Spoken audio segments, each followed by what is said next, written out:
Crypto interview series. I'm your host, Will Savas, and on this episode, we had the chance to chat with Duncan Cock Foster of Nifty Gateway.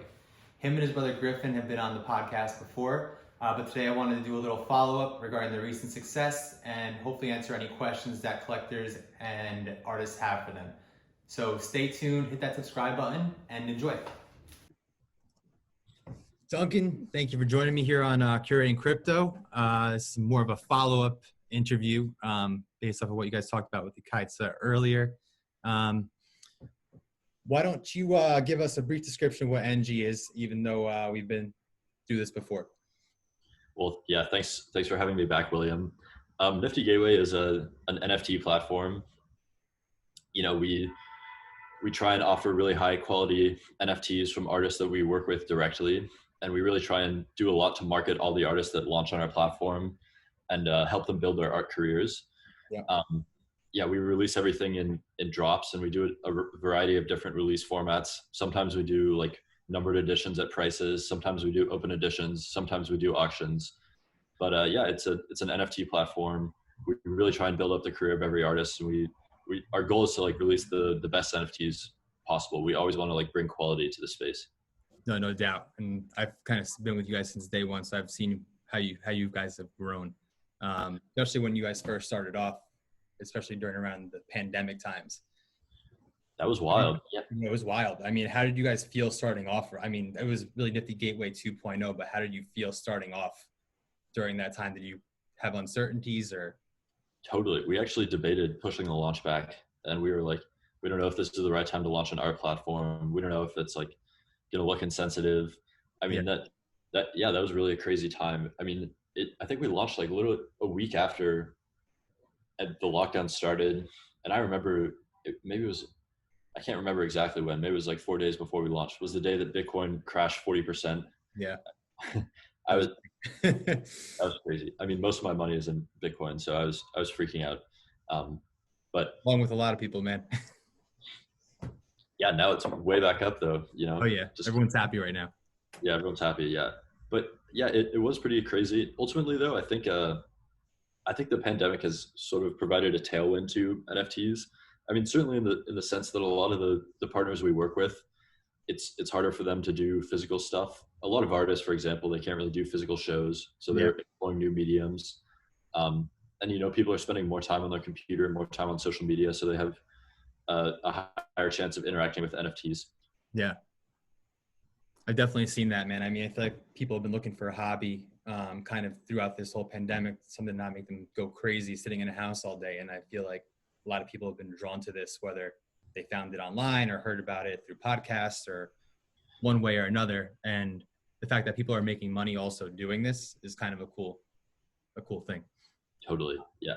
I wonder what's going to happen when the pandemic ends, if we'll see the opposite and people are spending less time on NFT sites. But I think it would also be really cool. I mean, we really want to do some in-person physical NFT events. That would be awesome, man. Yeah, I think it would be really cool. There's a lot of cool stuff you could do, you know, with like display screens, audio visual. Yeah. I think, what's it called? Was it Sats Moon is probably doing something in Australia right now. I saw that. Yeah. Right. And it looks pretty cool what he's planning at least. I haven't like it, but yeah, I haven't seen the details, but yeah, I can imagine it'll be really cool. For sure.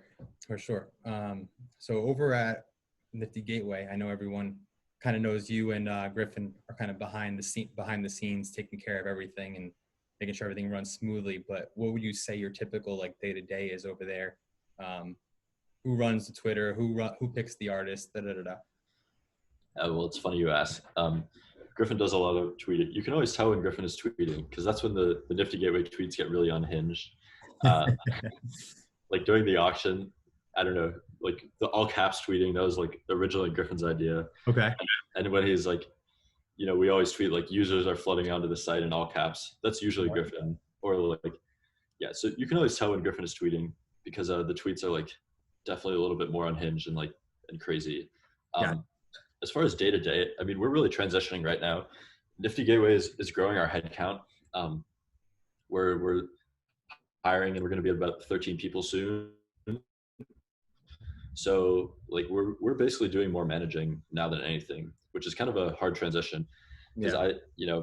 I'm a we started off just like coding the platform and like talking to artists and like trying to release collections. Mhm. Now we're basically transitioning to a role where we help other people do those things. And yeah, so mostly my day to day is like attending meetings, talking to people who are coding the platform or who are building relationships with artists, and Yeah. that's basically what I do now. And then a lot of like customer support and admin stuff as well. Yeah, you guys are great on the customer support end. I mean, from me personally, I mean, you guys have always been on top of things, getting back to people right away. So Yeah, it's getting harder now because there's more customers. sure. Yeah, I guess it's it's kind of inevitable. We're kind of dealing with the same things that a lot of startups deal with as they grow. You got to figure out how to build processes instead of just doing everything yourself. You got to like figure out how to do things in a sustainable way, like hire people to do things, that kind of thing. It's hard to relinquish that control though sometimes for sure, because it's like it's your baby at the end of the day. So you want to make sure everything runs smoothly. Right. Uh, Exactly. so with the different drop styles you guys have been doing, how are you coming up with the ideas? How are you Yeah, brainstorming? What are you doing with the artists? Are you doing kind of coming up with ideas by yourself and then kind of bringing it to the artists? it's always a collaborative process. Honestly, the artists are, I mean, they're creative people. They really have great ideas about release formats, and most of the new release formats that we've done have actually come as a result of an artist being like, hey, I would love to release a collection that's like this. And then we're like, okay, well, we can't do that right now, but we can code the ability to do that and then offer it to other people. Open editions, for example, Hawk said, I want to do an open edition release where it's editions limited by time and not by quantity. Yep. And we had never done one before, but we said, okay, this is a cool idea. So yeah, we'll go ahead and implement it. And now we do, a fair bit of open edition releases because like that first experiment like worked pretty well. I think Hawk's original open edition release did $100,000 in volume. Yeah, I It was a remember. big, They were pretty expensive pieces, and he didn't have to sell too many to get to that number. But he yeah, had these collectors that came through for sure. yeah, they were pretty expensive. But yeah, I really think like different release formats are key. Um, I guess most people would know Nifty Gateway for, and kind of our bread and butter is a priced edition with like a fixed number of editions. Yes. So like 10 at $500. Like that kind of release format, it's good at some things. It can be really exciting. You can immediately generate like a strong secondary market sales for an artist, but it can also be really frustrating, as I'm sure you've experienced and seen. Definitely, Like, definitely. yeah, The more users that come onto the space, obviously, the more frustrating and it can get. right, exactly. And then also, I mean, that release format, like it definitely incentivizes flipping. And this is what I like to say. It's like the double-edged sword of hype, because the more anticipated a collection is for regular collectors, the more that flippers will notice that and be like, okay, I can come in and make a profit. Yeah. Yeah. And so like we basically like we think about like different release formats as like different tools in a toolkit. We want to try and like offer as many different things to artists as we can, and like help artists engage their audience in as many different ways as we can. For sure. And yeah, different release formats accomplish different things, but I don't think there's a such thing as a perfect release format. So I mean, it all depends on the artist, I feel. I mean, if they have a following, then I mean, you can kind of release almost anything and it's going to be sold out. But if they're a newer artist, I feel like the pack drops kind of bring people in because they're kind of an inexpensive version to collecting, and it really, kind of gives them a chance to get something rare. yeah, exactly. Yeah, the pack drops are interesting. The pack drops always get great user engagement. And I think we've only had one pack collection that hasn't sold out, because that random element is a lot of fun. It really is exciting. And then when you pair it up with a giveaway or trade-ins and it gets right. It only amplifies. Right, the redemption element. Yeah, we always just every pack project we've done with a redemption element, we've gotten just like insane engagement and like insane secondary market activity relative to other types of collections. Yeah. People that want to complete it before everyone else and get that extra collectible. Right. It can be really, I mean, I tried on the Tommy Wilson release though, and it was really hard to complete a set. Dude, tell me about it. I got lucky and actually got like 3 Jordan pieces, and I was missing obviously Pippen and Jordan, 2 most expensive ones. So I bite the bullet and bought them, but Yeah, it was really hard. I mean, I had like 2 of the 5 Patriots, and I was like, am I gonna complete the set? And I was yeah, looking at the secondary market, and I was like, wow, this is like it's a daunting task. So I don't I know. told you one of mine, my Patriots guys. Yeah, I should have hit you up. Yeah, and then also another thing we've been trying is, like a high quantity at a very low price. People drop obviously like an addition of 100 at $1 each. That's been great, man. I feel like that's been bringing a lot of new users. Right. Yeah, those release formats are like, as far as bringing in new users, it's like we've never seen anything like it. We actually saw more users sign up on the day of the Beeple drop than we did in all of July. I Like, just 100% believe that. yeah. And of course, because like you think about it, and I saw a lot of like, people who have sort of been like waiting on the sidelines, like thinking about NFTs. They're like, yeah, the Beeple one, like that was my first time trying it. Yeah, it like makes a lot of sense. You're only spending $1, Exactly. and like you have a chance of getting a piece of history. I mean, the odds are low, obviously, because there's so many people coming in. But yeah, it's a really cool dynamic.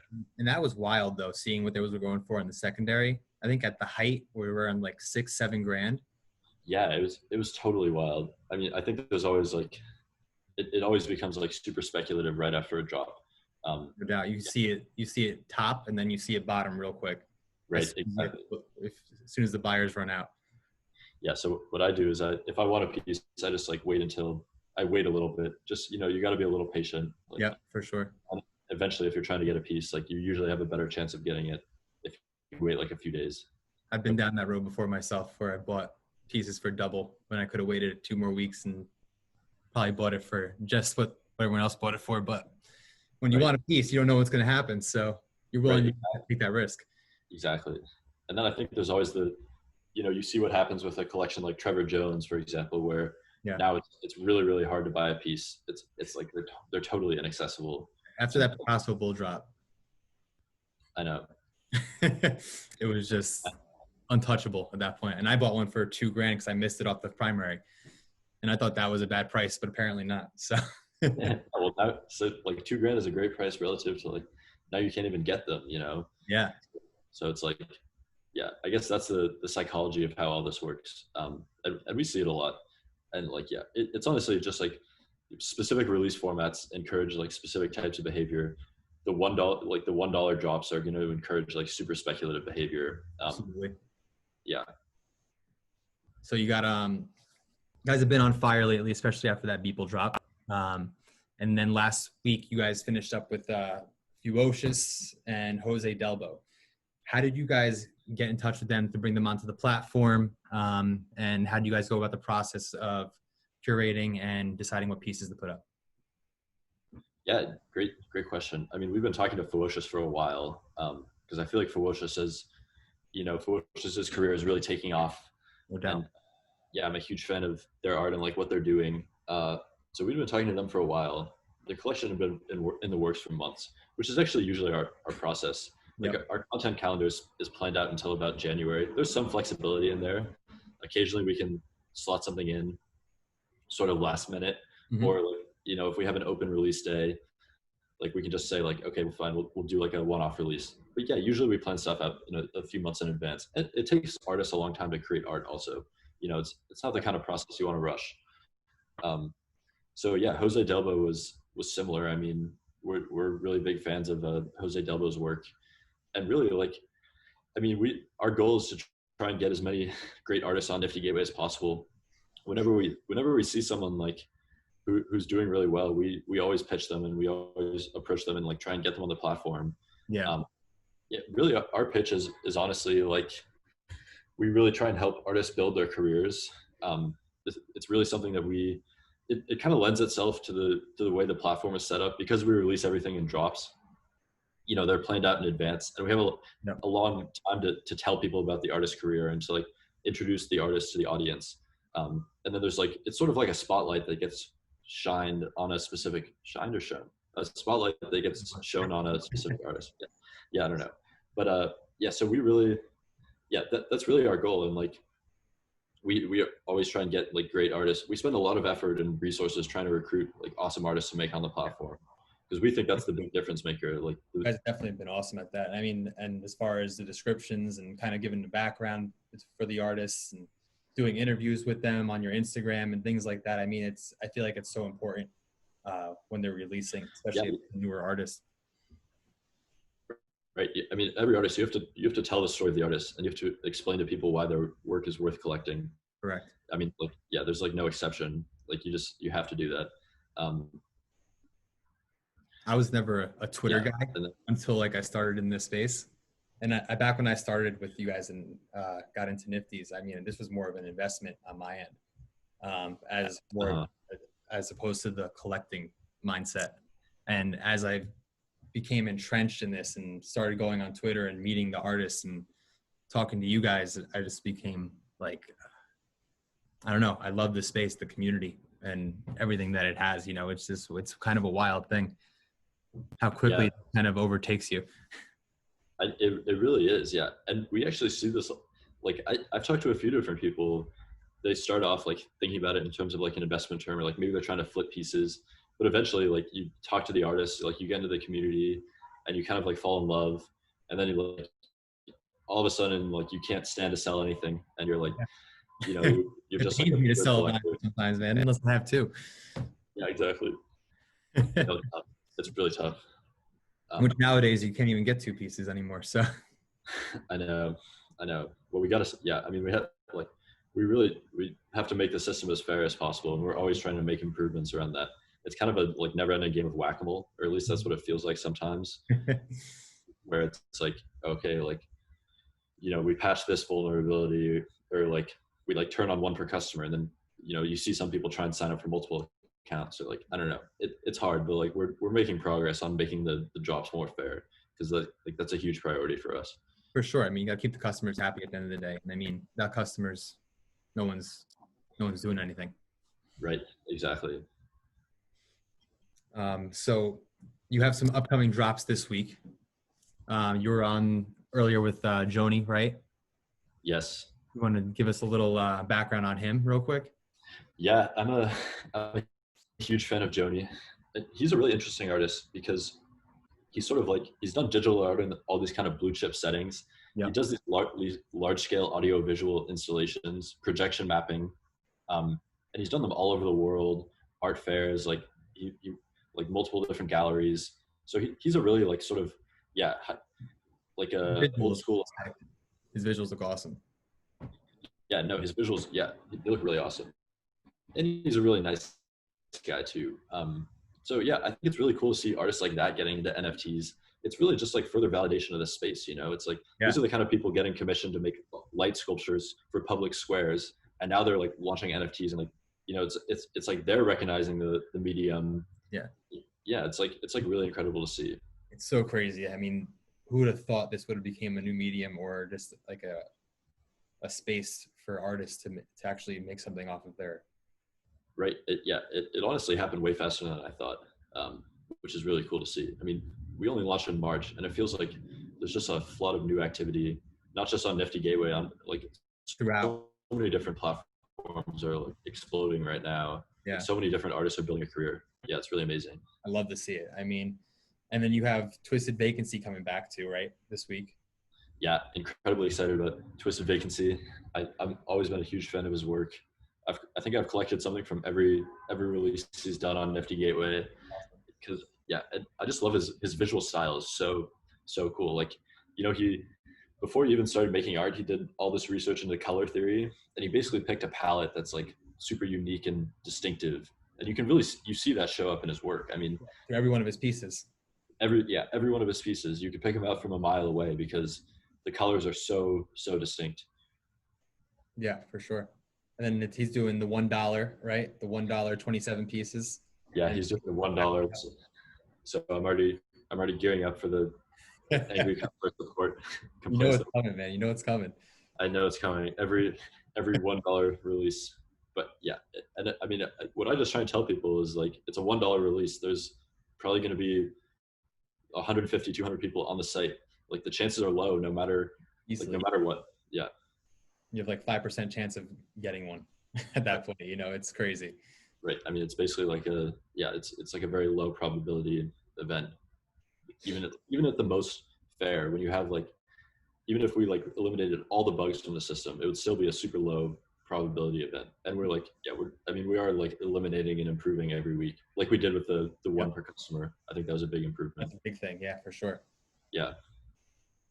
Then we have Adam Rozelle coming on. Adam Rozelle. Yeah, I'm really excited about him because he's like a super strong, like prominent up and coming digital creator. I mean, he's been getting a ton of traction lately. His pieces are all fantastic, and he's doing 3 1-of-1s, which I think is a really cool. Yeah, it's a really cool release format. Obviously, like you're not gonna, they're all being auctioned off, so nice. It's a nice way. This is his first release on Nifty Gateway. Sometimes I've kind of seen it happen where like an artist will come in for their first release and maybe the pricing is a little too aggressive, and so it doesn't sell that well, which can really be bad for your future on the platform, because like it can be hard to come back from unsold work. So I'm glad that he's doing 3 1-of-1s. It'll allow some price discovery. I think he even though he's new though, he already has like a pretty dedicated collector base. So I've been seeing that. I think I think they're going to be exciting auctions. I believe too, right? So yeah. And so really excited. Yeah, it's going to be a great drop tomorrow. And then we have SSX 3 Lab coming back on Saturday. Yeah, I'm pumped about that myself. But anything you can give us, any details on the collection on that? Any sneak peeks? Yeah, well, I mean, they talked about this, but we're doing one 99-second open edition. Again, continuing the theme of like experimenting with new release formats to build a better product. I think that's a really cool release format because, there's no, like, flippers obviously are not going to try and flip that. There's no incentive. If you show up for the drop, you're guaranteed to have the chance to buy one. So there's going to be less frustration, but it's still only 99 seconds. So it's not going to produce a super high quantity. Yeah.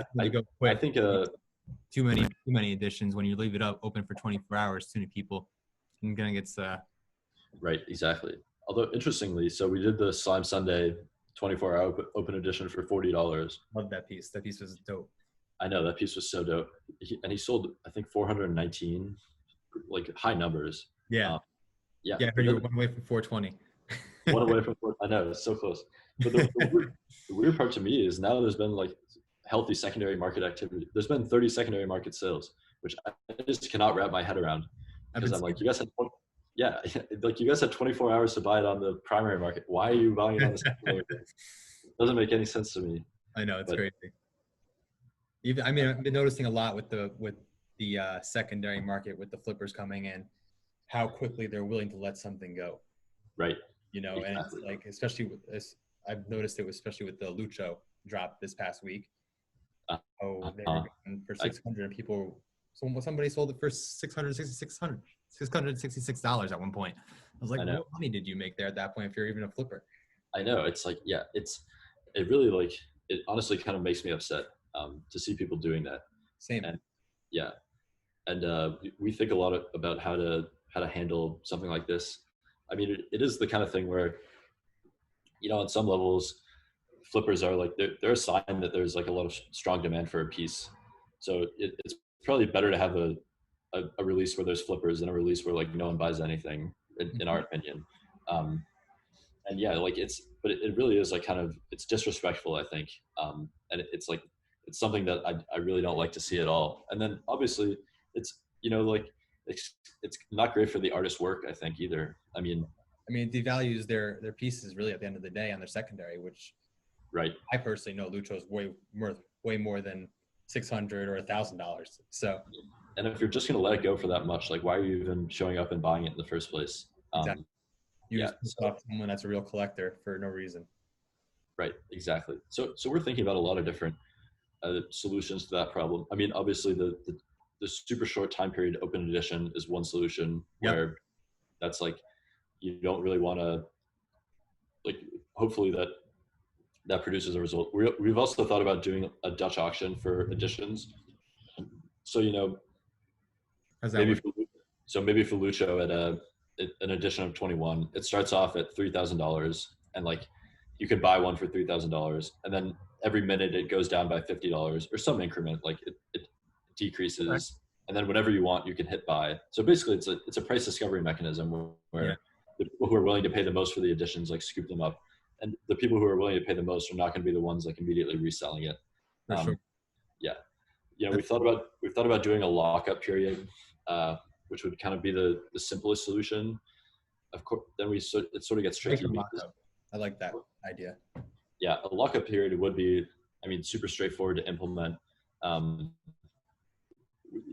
we're kind of thinking about is, okay, do we have to lock it up from like withdrawals? Would people just go try and flip on other marketplaces, or would they just try and flip as soon as the lockup period ends? Yeah. We've also, and we're actually working on this right now. We're building a collector score is what we call it. Okay. It's sort of like a loyalty score. And if you interact with the system in a positive, healthy way, if you buy pieces and you hold them and you don't flip, then your collector score will go up. But if you buy pieces and flip them, your collector score will go down. And then the goal is essentially to use that to like try and get the pieces in the hands of true collectors and like keep them out of the hands of flippers. I love that idea, man. I mean, I think you said I sent the email out accidentally, right, to a couple of people. Yeah, that was about badges. That's another feature we're working on that it's less related to like a fair distribution strategy, but also gonna be cool. Yeah. I think the collector score system will be tricky to get right, but ultimately the way I kind of think about it is, if you're just showing up to like buy a Lucho piece and then sell it 10 minutes later for a $50 profit, like I don't really think you're adding that much value to the ecosystem. Correct. Like, it's like that piece could be in the hand of a collector who's really going to value it and who's like really deserves to own Lucho's work. Which I hope it was a collector that actually bought that piece that actually got it for that much, It almost always, like people who buy on the secondary market are almost always collectors. You see some people buy on the secondary market and like they try and flip on the secondary market, but that's rare. And so, honestly, I do think we always want to try and build a fair distribution system, but it's also, it's a really hard problem. It kind of like, it doesn't lend itself to any easy solutions. And then it's something that every single like hype drop platform like kind of has to deal with this problem. Like sneaker releases also have flippers who come on. It really doesn't lend itself to like a simple, straightforward solution, I think. Comes with the territory. The bigger you get, the harder it is to please everyone. Right, exactly. And as I said, like if a drop is super in demand by collectors, like flippers see that and they're like they pick up on that and they're like, okay, sweet, like this is a chance to resell something for a profit. So yeah, those are kind of my thoughts on the issue. And hopefully, I think we have a few different ways that we can like mitigate this problem. And like we have a ton of different release formats for artists to choose from.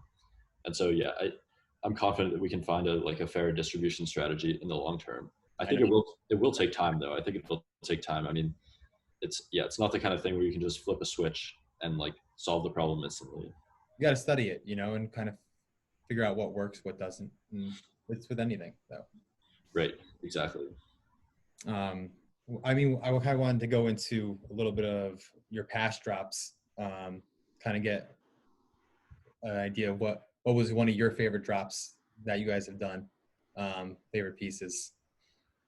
I mean, I love every piece on Nifty Gateway. I don't know if I want to, I mean, I try and stay pretty neutral. I really try and collect as many artists on the platform as I can. Sometimes it can be hard. It can be really hard to get some pieces because they just get really expensive really quickly. Yeah. And like my money to spend is finite. I'm showing off my John Bergerman Cause piece right here on my Nifty screen. That's I really like that piece. That's from an early drop. John Bergerman, his first two releases were blind packs where he released 10 one-of-ones for $1,000 each, and you didn't even know what the piece looked like before you got it. I love that idea back when you guys did that. Yeah, that was super cool. And that was his idea where he's like, this is how I want to release the art. Like, can you do it? And we said, sure, yeah, we can probably do it. And now I love to see that John's like a kind of expanding out through other platforms as well and kind of building up a name, and which is great for his early pieces as well. Right, exactly. And I actually saw one of his early pieces, the Picasso's guitar. I think it sold for $5,000. Really? Years ago. Yeah. It It was I from think the I just saw that. Who put it up today? Mocha. Pablo, right? Like that, I believe. yeah. I think Pablo bought it. Yeah. Um, but yeah, I mean, we've done a ton of great releases. I think all the artists are like incredibly talented. Um, maybe I think we could do a whole show where I just talk about all the different drops and like our interactions with the artists and like the work they created. You guys built up quite the list. So Yeah, that would be a fun show. And we often like we have a personal relationship with every artist who's released with us because of the way our platform works. yeah. So we know them all. We're there when they're making the work. So yeah, I think that would be like that could really be its whole own episode. No doubt, for sure, man. Do you have any advice for collectors / investors coming into the platform, coming into the NFT space in general? Yeah, I mean, obviously my main piece of advice would be like you really should collect what you love. It's easy to get like caught up in speculation, and a lot of people like come in thinking that they're going to speculate, but like almost without exception, like the people who I see speculate hard are the ones who end up like getting burned. Yeah. Like, if you're ever desperate to sell a piece, like you're almost never going to get a good price for it. That's really just like not how it works. And Right. the people who are desperate to sell pieces like often end up selling them at a loss. And like I think if really there's like a few situations where you're desperate to sell a piece, like maybe you like really need to liquidate because you're in a bad financial situation. Yeah. Or maybe, but like more often not. For the piece or something like that. Right, exactly. It's like people who buy stuff that they didn't really want to collect in the first place, and then they're just like trying to get rid of it. Yeah. And so, yeah, that's really what I think the wrong way to use the platform. Yeah, I've heard from collectors myself. I mean, obviously being in the space and meeting new people and seeing other collectors in the space and kind of hearing what they've bought in the past and what they've been offered for things prior, and now they're not getting it. It kind of frustrates them. But it's like, if you're a true flipper or if you're an investor, you kind of got to pick one or the other in a way. Yeah, I agree. And I think like the pieces you collect, like it really should be like you don't want to part with them. Like you feel an emotional connection to them. And that's really the way we've seen it. This is actually the case for the most successful artists we see also. It's all their work is held by people who really don't want to sell it and like would have to be convinced to sell it. Yeah. So it's really beneficial for the artists you collect to be that kind of collector as well. Yeah, and the other thing I was going to say is like, these are non-fungible assets. They're illiquid by nature. You shouldn't come in expecting that this is a liquid market. 100% correct on that. Yeah, I mean it's kind of like if you try and sell a house in Soho right now, like it's going to be hard. Like you're not going to get a good price for it. The market is not good. So you shouldn't come in expecting that these are like liquid assets that you'll be able to liquidate in an emergency. That's an easy way to like have bad expectations about the space. I mean, personally, I try and like, I really only spend money that I can afford to spend on NFTs. And I really try and think in terms of like a 10 to 20 year time frame. My goal is to collect as many different artists as possible. Diversify. Diversify, exactly. Because, some of the artists on the platform right now, like 10 to 20 years from now, they're going to be like breakout artists, world renowned, the next Picassos. And like my goal is to just like acquire as many pieces as I can, and like from a wide variety of different artists. I know it's so hard to decide when there's a new drop almost every other day now, as opposed to every Thursday, what it used to be, right? Yeah, well, it's kind of inevitable. We have to scale somehow. Yeah. Yeah, I mean, my advice on that is pick the artists you want to collect on Nifty Gateway, and follow their careers. And then if you see a new artist, like maybe add them to your like group of artists you want to collect. Yeah. But yeah, it's definitely hard to keep up with every drop now. Really, really hard. Yeah, I mean, knowing me personally from a collector standpoint, back in the day, I always used to try to pick up 2 pieces. So if I ever wanted to part with something, I didn't feel as bad about it because I held the second one. I can still hold another one. But it's kind of getting harder to do that now with the increasing user base, more limited editions, 1 per limit per customer. And you can't blame it. I mean, because you guys got to do what's right for for the customers too. Yeah, I mean, we really, you know, we try and make it as fair as possible, which like people really have that expectation. It is sort of, it's always difficult, but like we're always trying to make improvements and like increase the fairness of our distribution. That's always the goal, and I think we're making like slow but steady progress. You guys are definitely getting there, 100%. Yeah.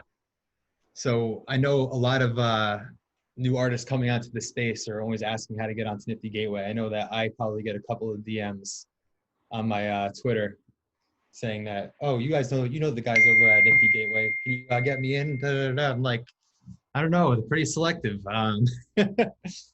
So you have any advice for them coming in? Yeah, I mean, our approach is, so like first of all, there's no one person who makes decisions about what artists we launch with. We have a creative team, and like the team collectively decides. Usually the stuff we look at is sales history on other platforms. It helps if like all your work is sold out on other platforms. That like definitely helps. You know, growing traction on social. You know, like solid communication with collectors. Like it helps if you have some sort of background in the physical world. Yeah. You know, look at basically like any sort of traction we think is like that's basically what we look for. We look for traction, and then that's our main criteria. I honestly like, I think it's kind of a, you know, we do have to tell a lot of artists no, and basically like we don't have enough traction yet, which is like honestly is my least favorite part of the job.